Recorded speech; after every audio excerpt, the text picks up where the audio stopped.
Cell use में नहीं है, cell is not in use. पहले हम इसे समझेंगे। कल आप लोगों ने पढ़ा था कैपेसिटर और सेल में डिफरेंस। जब हमने लिखा था कि सेल यूज़ में नहीं है तो उसमें पढ़ा था कि फील्ड ज़ीरो है, लेकिन पोटेंशियल ज़ीरो नहीं था, कांस्टेंट था।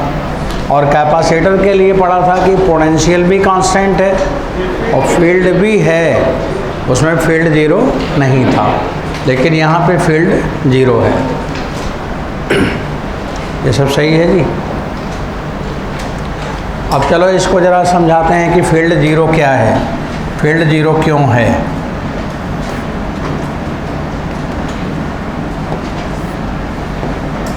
देखो ये है कोई वोल्ट मीटर, वोल्ट मीटर की वोल्टामीटर, वोल्टामीटर सेल जिसमें हम लोग सेल बनाते हैं पॉट, ये वोल्ट मीटर नहीं होता, इसे बोलते वोल्टा। इसमें वोल्ट मेजर करते हैं, तो वोल्टा उनका नाम था जिन्होंने इसको समझा था। तो इसको बोलते वोल्टामीटर। जैसे चाय बनाने वाले को बोलते केतली, ऐसे केतली की जगह ये है वोल्टामीटर। और इसमें हम मेजर क्या करते हैं, वोल्ट। वोल्ट माने पोटेंशियल। यही है वोल्ट वोल्टा की कहानी। अब बच्चों इसमें हम लोग सेल बना रहे हैं तो दो इलेक्ट्रोड होना चाहिए। दो इलेक्ट्रोड बना रहे हैं, एक ये वाला इलेक्ट्रोड है और एक यहाँ पे इलेक्ट्रोड है, पॉजिटिव और नेगेटिव इलेक्ट्रोड है।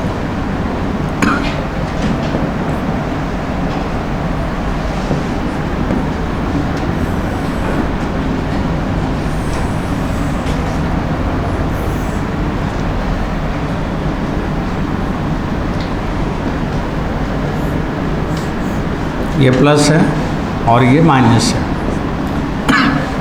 अभी हम इसे यूज़ में नहीं रखे हैं, मतलब आप ये समझ लो कि ये सर्किट तो है पर स्विच ओपन है, ये स्विच ओपन है और यहाँ पे कोई रेजिस्टेंस आर लगा देंगे। इस आर को हम लोग बोलेंगे लोड रेजिस्टेंस। क्या बोलेंगे, लोड रेजिस्टेंस।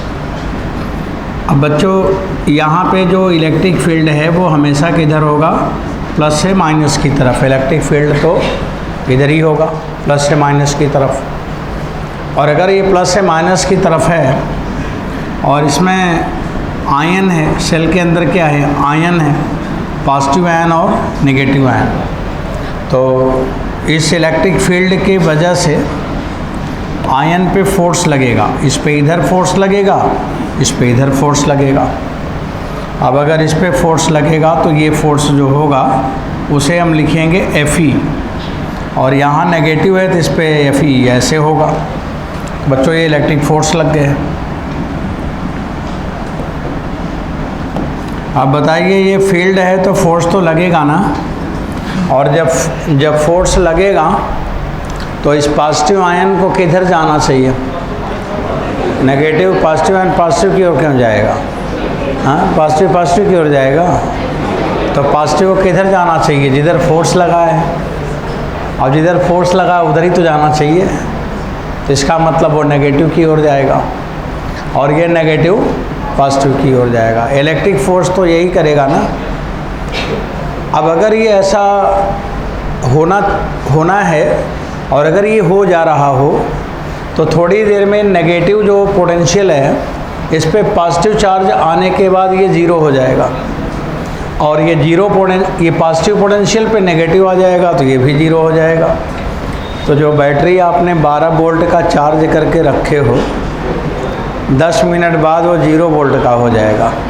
ऐसा क्या होता है, क्या बैटरी अगर यूज़ में ना लें, रखा रहे चार्ज होकर, सुबह अगर 12 वोल्ट है तो क्या शाम होते होते 0 वोल्ट हो जाता है? शाम को भी वो 12 वोल्ट रहेगा। अगले दिन भी 12 वोल्ट रहेगा, 6-7 महीने, साल 2 साल तक 12 वोल्ट ही रहेगा। इसका मतलब इस पॉजिटिव को उधर जाना चाहिए था और वो गया नहीं।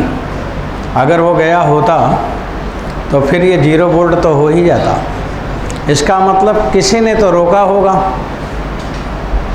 इलेक्ट्रिक फोर्स तो इस पे लग रहा है और इलेक्ट्रिक फोर्स की वजह से इसको तो जाना चाहिए, और अगर वो जा रहा होता तो वोल्टेज 0 हो ही जाता। इसका मतलब इसे किसी ने रोका ज़रूर है। अब रोकने वाले का पता लगाया जाए कि कौन रोका है। किसी ने रोका तो ज़रूर है। अब बच्चों, अगर जहाँ भी कोई भी एनर्जी होगी, तो अगर कोई भी एनर्जी होगी तो क्या करेगा, वो फील्ड क्रिएट करेगा। अगर जिसमें कोई हुनर होगा तो अपनी पहचान वो बना लेगा, वो पहचान के लिए मोहताज नहीं होगा, वो अपना पहचान बना ही लेगा। अगर उसके अंदर टैलेंट है तो दुनिया को मानना ही पड़ेगा। अगर एनर्जी है कहीं भी तो फील्ड डेवलप कर लेगा और अपने फील्ड का प्रभाव यहाँ चार्ज के लिए और पब्लिक के लिए कहा जाए तो समाज पर वो लगा ही देगा, मानना ही पड़ेगा। अब यहाँ पे सेल के अंदर कौन सी एनर्जी है, केमिकल एनर्जी है, और अगर केमिकल एनर्जी है तो उस एनर्जी की भी तो फील्ड होगी। ग्रेविटेशनल एनर्जी है तो ग्रेविटेशनल फील्ड, इलेक्ट्रिकल एनर्जी है तो इलेक्ट्रिक फील्ड, न्यूक्लियर एनर्जी है तो न्यूक्लियर फील्ड, मैग्नेटिक एनर्जी है तो मैग्नेटिक फील्ड। तो यहाँ पे कौन सी एनर्जी है, केमिकल एनर्जी सेल के अंदर, तो वहाँ पे उसकी फील्ड होगी कि नहीं। उस फील्ड का नाम क्या पड़ेगा, केमिकल। जब इलेक्ट्रिकल एनर्जी तो इलेक्ट्रिकल फील्ड, तो केमिकल एनर्जी तो कौन सी फील्ड, जोर से बोलो। हाँ, केमिकल फील्ड। हाँ, बोलने में कोई टेंशन लग रहा है क्या, ये केमिकल केमिस्ट्री का नाम लेना नहीं चाहते। हाँ, अगर केमिकल एनर्जी है तो केमिकल फील्ड होगा, है तो वो फील्ड केमिकल ही। लेकिन मैं पढ़ा रहा हूँ फिजिक्स का टीचर आपको। बच्चों, फिजिक्स का अपना एक नियम है, आप किसी भी सब्जेक्ट का नाम फिजिक्स सब्जेक्ट में कभी नहीं देखोगे। किसी सब्जेक्ट में यूज़ किया हुआ कोई भी चीज़ फिजिक्स में कभी नहीं यूज़ होता। फिजिक्स का नाम सारे लोग यूज़ करो, लेकिन हम किसी का यूज़ किया हुआ चीज़ कभी यूज़ नहीं कर सकते। ये फिजिक्स की अपनी पहचान है, आइडेंटिटी है, हमारी पहचान है कि हमारा कोई भी चीज़ कोई यूज़ कर लो, पर हम किसी दूसरे सब्जेक्ट की चीज़ अपने सब्जेक्ट में कभी यूज़ नहीं कर सकते। इस नियम से मैं बंधा हूँ। इसलिए फील्ड तो केमिकल फील्ड है, पर मैं केमिकल फील्ड लिख नहीं सकता। तब उसे मैं क्या लिखूँगा, नॉन इलेक्ट्रिकल फील्ड। क्या लिखूँगा, नॉन इलेक्ट्रिकल। मैं ये बोलूँगा इलेक्ट्रिकल नहीं है बस। अब आपकी इच्छा हो आप केमिकल लिखो, लेकिन मैं नहीं लिख सकता। तो बच्चों, फिजिक्स में हम इसे कौन सा फील्ड का नाम दिया, नॉन इलेक्ट्रिकल। तो एक यहाँ पे इलेक्ट्रिकल फील्ड है और एक नॉन इलेक्ट्रिकल फील्ड है। अब नॉन इलेक्ट्रिकल फील्ड किधर होगा, जिधर इलेक्ट्रिक फील्ड है उसके ठीक उल्टा। तो सेल के अंदर केमिकल एनर्जी के कारण, due to chemical energy, another field which is inside the cell known as chemical, but we can say this is the non electrical। तो बच्चों, ये नॉन इलेक्ट्रिकल फील्ड है। तो ये नॉन इलेक्ट्रिकल फील्ड क्यों आया, ये EN इसका नाम है, नॉन इलेक्ट्रिकल फील्ड। देखो ये नॉन इलेक्ट्रिकल फील्ड आ रहा है, और ये क्यों आया, केमिकल एनर्जी के कारण है। Non electrical field due to chemical energy, due to chemical energy. ये केमिकल एनर्जी की वजह से आएगा, ये केमिकल एनर्जी के कारण आएगा। अब ये नॉन इलेक्ट्रिकल फील्ड लगा हुआ है, किधर लगा हुआ है देख रहे हैं आप। अब यहाँ पे अगर इसका वोल्टेज नहीं बदलता, हियर पोटेंशियल डिफरेंस और टर्मिनल वोल्टेज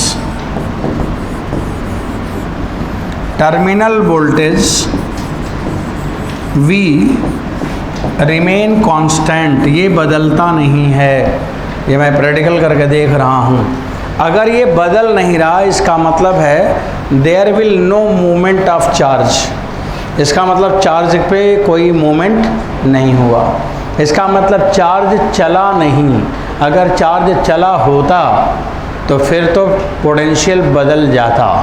इसका मतलब चार्ज पे कोई फील्ड कोई फोर्स नहीं लग रहा है। तो इससे हमें ये पता चलेगा नेट फोर्स एफ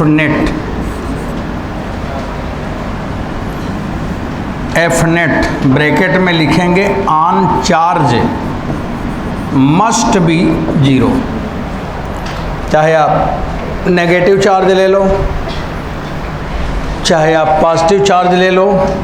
हम चार्ज के बजाय यहाँ पे आयन लिखें, ये ज़्यादा सूटेबल वर्ड है। आयन चार्ज ही है, लेकिन जहाँ जैसा केस हो वहाँ वैसा नाम लेना चाहिए।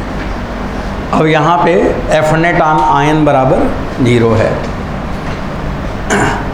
अब बच्चों किसी भी चार्ज को ले लो Q, तो हम यहाँ लिखेंगे F electrical small E plus F non electrical and sum of these two force must be 0, so that Q into electrical plus E non electrical must be 0, so that electrical plus non electrical equal to 0।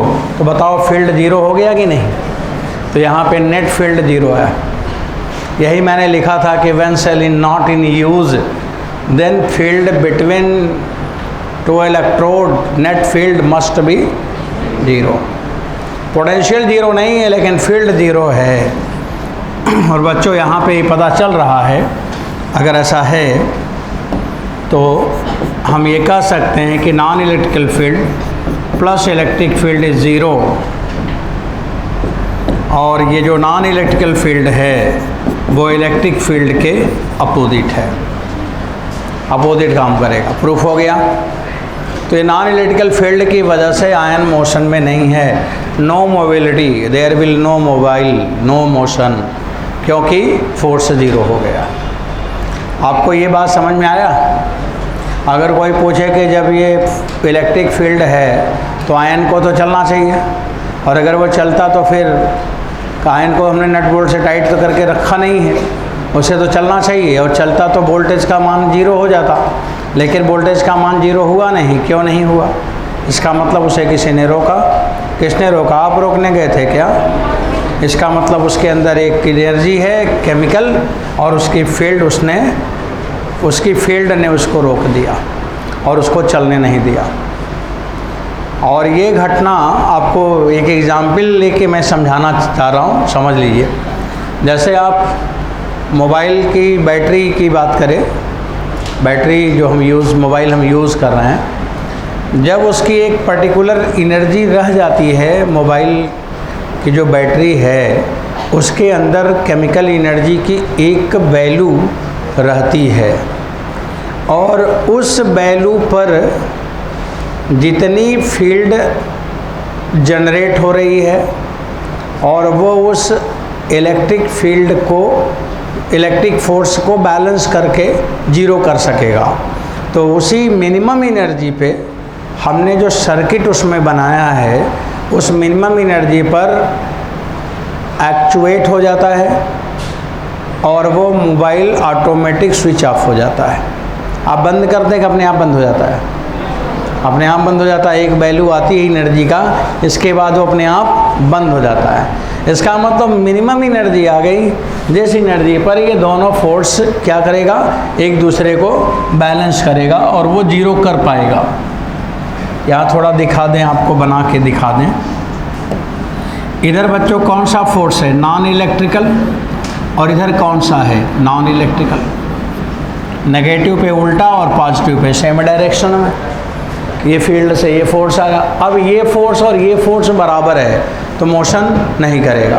तो मैं जो बात कर रहा था कि जब mobile automatic switch off हुआ तो उस समय इस फोर्स को ये फोर्स से बैलेंस कर रहा है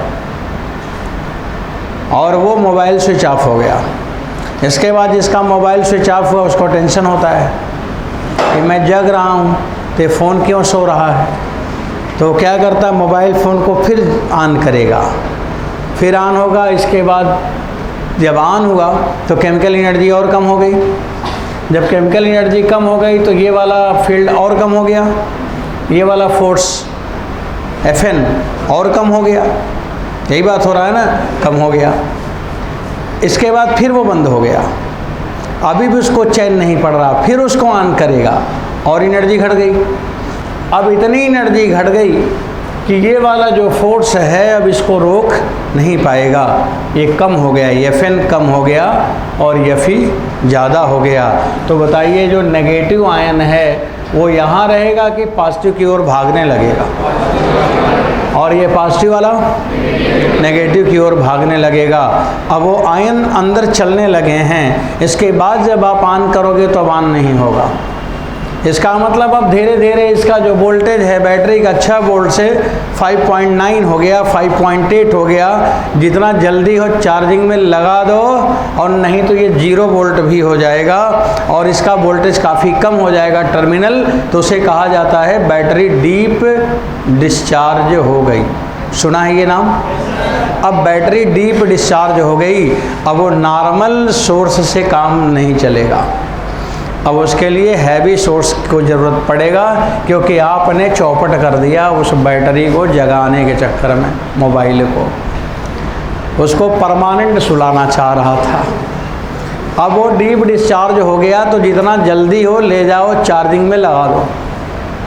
अब पहले जब चार्जिंग में लगाते थे उसमें चार्जिंग का सिग्नल बनने लगता था, और अभी जब चार्जिंग में लगाए तो सिग्नल नहीं बन रहा है, क्योंकि डीप डिस्चार्ज है तो तुरंत सिग्नल नहीं बनेगा। हमें लग रहा है कि चार्ज हो ही नहीं रहा है, तो इंजीनियर बन गए। इसके बाद खोल के मोबाइल की बैटरी निकाल के फिर लगाने लगे। अबे उसे लगा के तो छोड़ दे, थोड़ी देर बाद सिग्नल बनने लगेगा, क्योंकि पहले इसकी एनर्जी केमिकल बढ़कर इसे रोकने लगे, और जब इससे एक्सेस होगा तब चार्जिंग शुरू हो जाएगी, तब वो चार्जिंग शुरू होगी, तब उसमें सिग्नल चार्जिंग का बनने लगता है। तो जब भी ऐसी घटना हो तो बैटरी फिर से वापस रिगेन कंडीशन नहीं कर पाती, तो वो बैटरी ख़राब हो ही जाती है। इसलिए आपको पढ़ाया जा रहा है फिजिक्स में कि चीज़ों को समझिए, ज्ञान होगा तभी चीज़ों को बचा पाएंगे, नहीं सब पाएंगे और मूर्खता में सारा कुछ नष्ट कर देंगे, कुछ भी नहीं रह पाएगा। इसलिए ज्ञान का होना बहुत ज़रूरी है, नहीं तो रोज़ बैटरी, रोज़ सेल, रोज़ ये सब चौपट करते रहेंगे।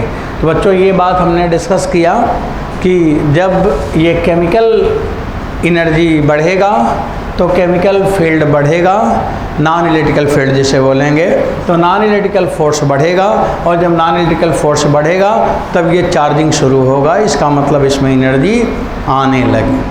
और जब ये दोनों बराबर हो गया, इसका मतलब जैसे मैंने स्विच ऑफ किया वो दोनों बराबर हो के एक दूसरे को बैलेंस कर लेते हैं। समझ आ रहा है मेरी बात? ये क्लियर हुआ? इससे सेंस क्या पता चला कि नॉन इलेक्ट्रिकल फील्ड होता है कि नहीं होता है? होता है, नहीं तो फिर बैटरी कहाँ से होता है।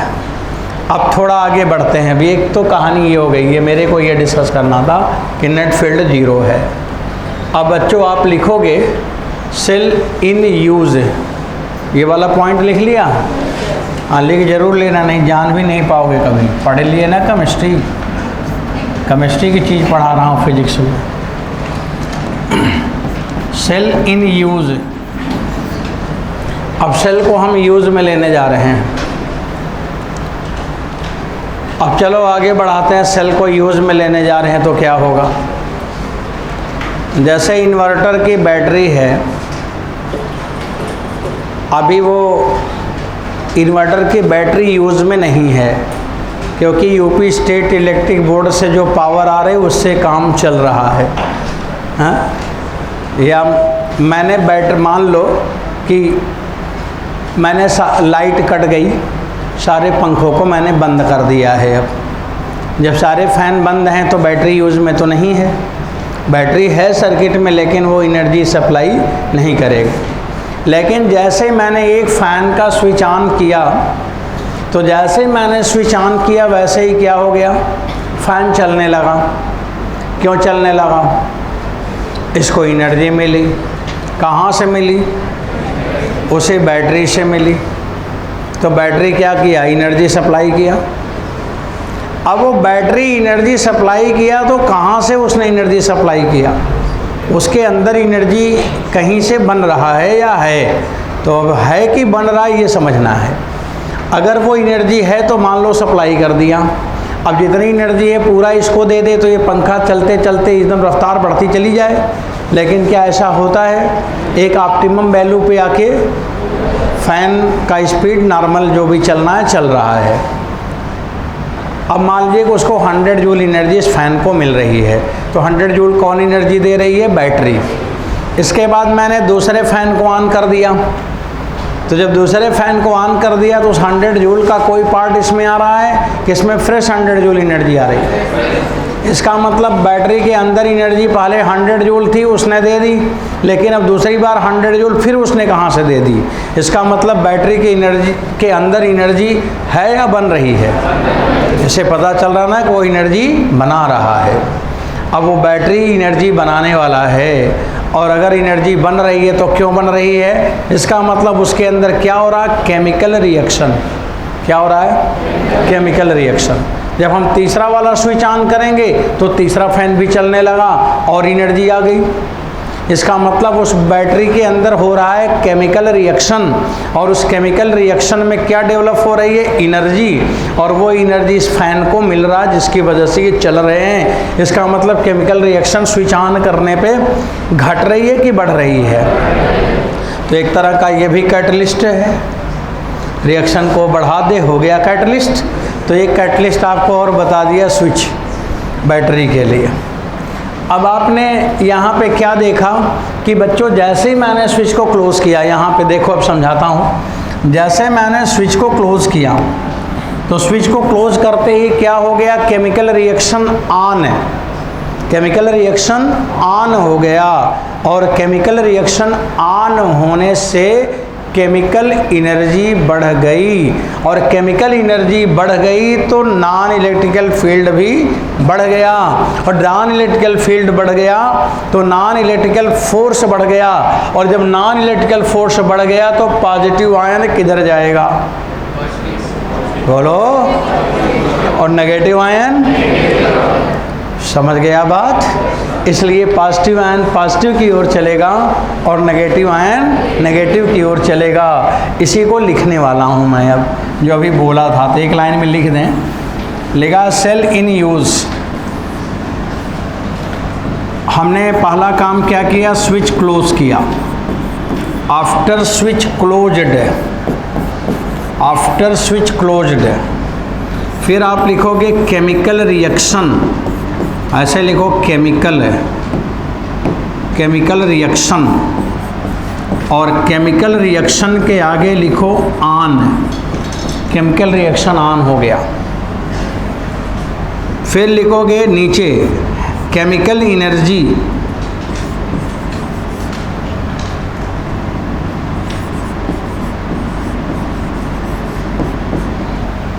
इंक्रीजेस। केमिकल एनर्जी इंक्रीज करने लगेगी, बढ़ने लगेगी। और जब केमिकल एनर्जी इंक्रीजेस, इसका मतलब है non electrical field also increases. Non electrical field, अब this is non electrical, non electrical field EN। बच्चों non electrical field EN increased, increase हो गया, increased over electrical field, electrical field से ज़्यादा हो गया। तो जब नॉन इलेक्ट्रिकल फील्ड ज़्यादा हो गया, हेंस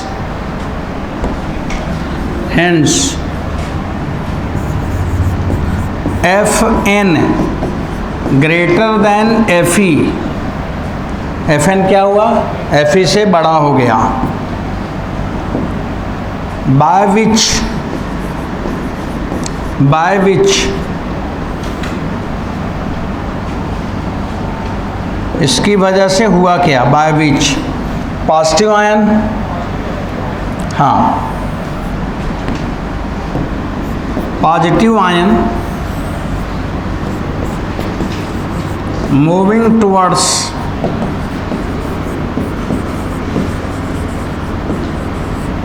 पॉजिटिव इलेक्ट्रोड, जिसे आप लोग क्या बोलते हो, एनोड बोलते हो क्या, positive electrode anode, positive electrode, आप ये लिखो जो मैं लिख रहा हूँ, negative ion moving towards negative electrode, negative electrode की ओर नेगेटिव आयन और पॉजिटिव इलेक्ट्रोड की ओर पॉजिटिव आयन चलने लगेंगे, ये चलने लगेगा। तो बच्चों पता चल गया ना कि आयन कैसे चलता है। मैंने यही पहले लाइन में पूछा था कि इलेक्ट्रोलिसिस और हाइड्रोलिसिस में डिफरेंस क्या है। आप लोगों ने पढ़ा होगा, नहीं पढ़ा होगा तो उसे पढ़ के जानो कि क्या अंतर है, दोनों में अंतर तो है। अब यहाँ पे जो मेरे को डिस्कस करनी है, पॉजिटिव आयन किधर गया, पॉजिटिव इलेक्ट्रोड की ओर, नेगेटिव आयन किधर गया, नेगेटिव इलेक्ट्रोड की ओर। अब आगे बढ़ते हैं बच्चों। अब इसमें इस जगह क्या आपको मिल रहा है, E net field, E net zero है कि नॉन जीरो, नॉन जीरो, ये ज़रूर लिख लेना क्योंकि यही तो हमारा प्रॉब्लम था ना, इसी को तो लिख के एक्सप्लेन कर रहा हूँ। और यहाँ पे जो भी वोल्टेज होगा वो वोल्टेज, टर्मिनल वोल्टेज जो भी होगा वो क्या होगा, कांस्टेंट होगा। और जब कैपेसिटर यूज़ में आया था तो उसमें नेट फील्ड जीरो तो नहीं था, लेकिन उसका वोल्टेज बदल रहा था।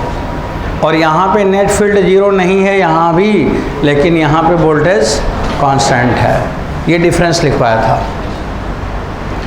अब चलो थोड़ा बच्चों आगे बढ़ते हैं।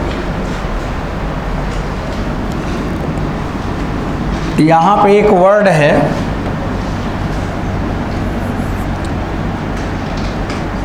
Electromotive force, electromotive force.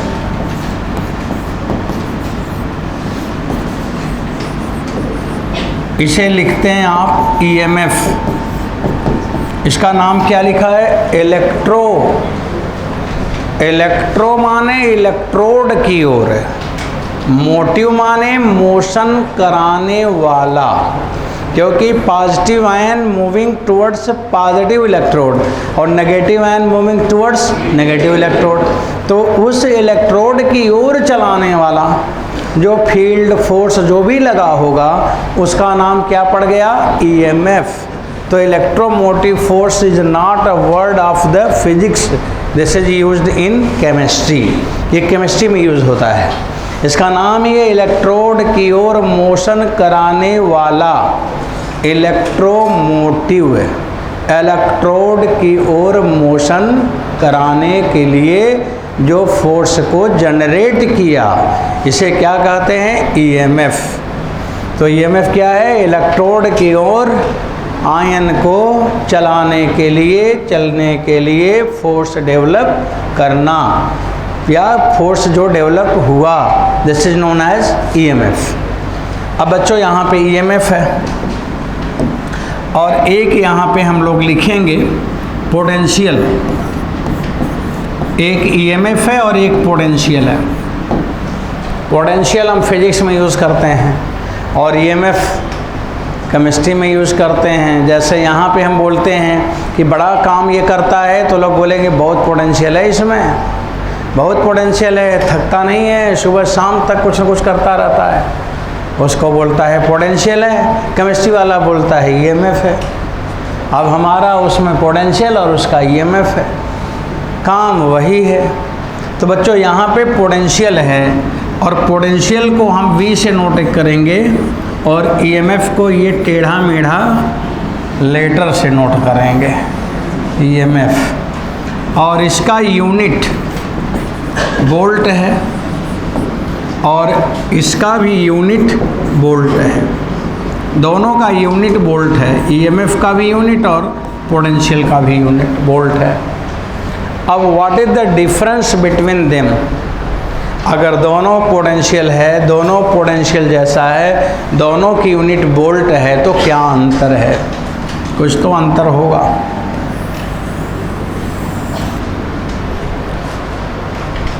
Potential को डिफाइन करने के लिए हम लोग क्या करते हैं? वर्कडन है कि work done per unit charge? Work done per unit charge. एक तो मैं लिखता हूँ कि required work per unit charge to carry from infinity to particular point. अब यहाँ इन्फिनिटी कहाँ हम ढूंढे हैं? तो इन्फिनिटी पड़ेगी, सवाल लगाएं। तो उसके लिए रेफरेंस के लिए हम लोगों ने पढ़ लिया है कि अर्थिंग को ले सकते हो, बैटरी का नेगेटिव टर्मिनल ले सकते हो।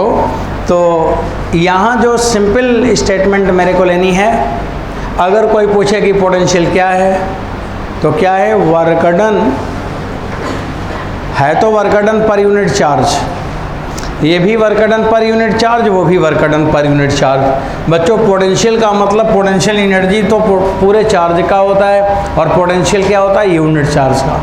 तो यहाँ मैं लिखूँगा, धीरे धीरे लिख रहा हूँ, work done per unit charge, work done per unit charge, पर unit charge.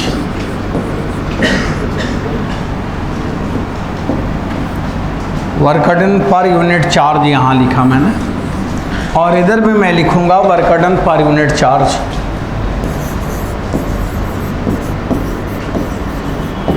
This is work done per unit charge. ये भी वर्कडन पर यूनिट चार्ज, वो भी वर्कडन पर यूनिट चार्ज। दोनों में क्या डिफरेंस है? तो work done per unit charge by electric field, ये क्या है? बाई इलेक्ट्रिक फील्ड, और वो है बाई नॉन इलेक्ट्रिक फील्ड। ये अंतर है। वर्कडन तो दोनों है, लेकिन किसने किया? एक को टीचर ने पढ़ाया, एक को उसके पेरेंट ने पढ़ाया, दो अलग अलग बात है, पढ़े दोनों। ऐसे यहाँ भी है कि एक को पोटेंशियल, इसमें इलेक्ट्रिक फील्ड की वजह से वर्क हुआ, और इसमें ईएमएफ की वजह से, माने that is non electrical field की वजह से। बच्चों आप लिखोगे work done per unit charge by electric field या बाय इलेक्ट्रिक फोर्स, और यहाँ पे लिखेंगे बाय नॉन इलेक्ट्रिक फोर्स। ये डिफरेंस है, समझ आया? ये सिंपल डिफरेंस है। वर्कडन वो नॉन इलेक्ट्रिक फोर्स करेगा, तो वो ईएमएफ हो गया पर यूनिट चार्ज, और यहाँ पे हो जाएगा पर यूनिट चार्ज पोटेंशियल। बच्चों इसे आप क्या लिखोगे अब? तो वर्कडन नॉन इलेक्ट्रिकल पर यूनिट चार्ज बराबर ईएमएफ। यहाँ लिखोगे वर्कडन इलेक्ट्रिकल पर यूनिट चार्ज बराबर पोटेंशियल। सही है? ये इसका मतलब है। देखो बड़ा सिंपल लैंग्वेज में लिख रहा हूँ, आसान आसान बात, ऐसे ऐसे आता है वैसे वैसे लिख रहा हूँ। अब थोड़ा आगे और बढ़ते हैं। अब यहाँ से अगर आपको लिखना है वर्कडन बाई नॉन इलेक्ट्रिकल, तो आप लिखोगे क्यू ईएमएफ, और यहाँ पे लिखोगे वर्कडन बाई इलेक्ट्रिकल, तो लिखोगे क्यू वी। दोनों वर्कडन हो गया, उसको रिप्रेजेंट हम हाथ से करेंगे। अब बच्चों फिर आगे बढ़ते हैं।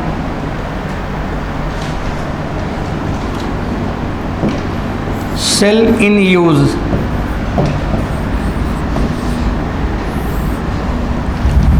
सेल यूज में है।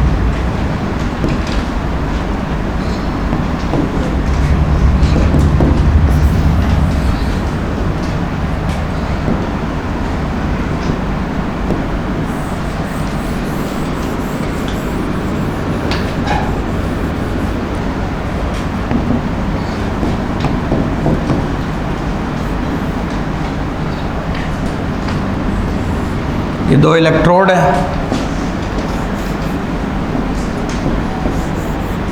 यहाँ प्लस है, यहाँ माइनस है, और ये मैंने एक्सटर्नल लोड रेजिस्टेंस R लगाया है। बच्चों कोई भी एक आयन को ले लो, चाहे प्लस ले लो चाहे माइनस ले लो, अब इधर भी वर्क होगा और इसे वर्क कौन कर रहा, नॉन इलेक्ट्रिकल, और इधर कौन कर रहा है, वर्क डन इलेक्ट्रिकल। ऐसे यहाँ भी होगा, इधर है work done by non electrical और इधर वर्क डन बाई इलेक्ट्रिकल। बताइए दोनों एक दूसरे का सपोर्ट कर रहे हैं कि अपोज? हाँ, और अपोज करने को क्या कहते हैं, रेजिस्टेंस। ऐसे लोग बोलते हैं कि मेरे जीवन में बाधा बना हुआ है, हाँ, रेजिस्टेंस बना हुआ है। तो रेजिस्टेंस क्यों बना हुआ है, वो क्या कर रहा है, जो काम करता है उसका अपोज कर जाता है, और अपोज कर गया तो उसकी वजह से उसका क्या हुआ, जिसका वो अपोज कर रहा है उसको उसके लिए प्लान बनाना पड़ेगा कि अपोज ना करे। तो उसमें उसकी एनर्जी उतना लॉस हो गई कि नहीं, उतना टाइम ख़राब किया उसके लिए प्लानिंग करने में, उतने टाइम में तो कुछ अपना और काम कर लेता। तो इसका मतलब जहाँ पे भी अपोज होता है वो क्या करता है, एनर्जी का लॉस। और अगर लॉस कहीं हो जाए तो इसका मतलब है रेजिस्टेंस, और रेजिस्टेंस का पहचान यही है कि there will be loss in energy. समझ आ रहा? और जो एनर्जी का लॉस होगा वो किस फॉर्म में होगा, इन द फॉर्म ऑफ हीट। तो बच्चों अब यहाँ पे मैं लिखूँगा लॉस इन एनर्जी। अब यहाँ पे मैं लिख रहा हूँ लॉस इन एनर्जी बराबर work done by non electrical minus work done by electrical. Non electrical को काम करना था और इलेक्ट्रिकल क्या कर रहा था, उसका विरोध कर रहा था। तो जितना विरोध किया उतना एनर्जी तो लॉस ही किया उसने। समझ आ रहा? अब बच्चों थोड़ा और आगे बढ़ाते हैं। एनर्जी का loss always in the form of heat, और H बराबर I square RT। If resistance internal is small r, then heat in the cell